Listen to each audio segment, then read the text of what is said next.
welcome to the stage number 132 to this day.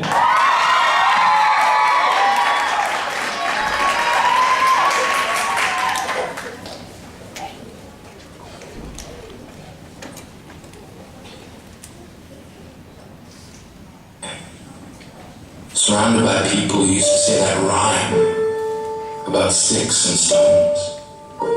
As if broken bones served more than the names we got called them all. So we grew up believing no one would ever fall in love with us. That we'd be lonely forever. That we'd never meet someone to make us feel like the sun was something they built for us in their tool shed. So broken heartstrings led the blues as we tried to empty ourselves so we would feel nothing. Don't tell me that hurts less than a broken bone. That an ingrown life is something the surgeons can cut away, but there's no way for it to metastasize, it does. She was 8 years old. Our first day of grade 3 when she got called ugly. We both got moved to the back of class so we would stop getting bombarded by spitballs. But the school halls were a battleground where we found ourselves outnumbered day after wretched day. We used to stay inside for recess because outside was worse. It was a broken branch grafted onto a different family tree. Adopted. Not because his parents opted for a different destiny. He was 3 when he became a mixed drink of 1 part left alone and 2 parts tragedy. Started therapy in 8th grade. Had a personality made of tests and pills. Lived like the uphills were mountains and the downhills were cliffs. 4 big suicide with a tidal wave of antidepressants and an adolescence being called pop. 1 part because of the pills.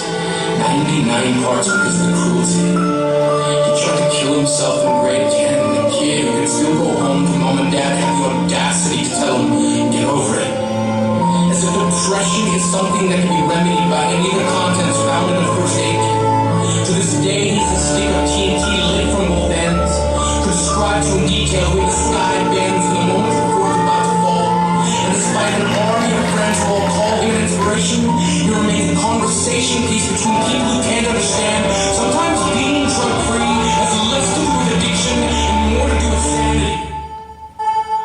We weren't the only kids who grew up this way. To this day, kids are still being called names. The classes make stupid. These fads. Seems like every school has an arsenal of names getting updated every year. And when a kid breaks out of school and no one around chooses to hear if they make a sound. Or just background noise when soundtracks are on repeat and people say things like kids can be cruel. They have to be wrong.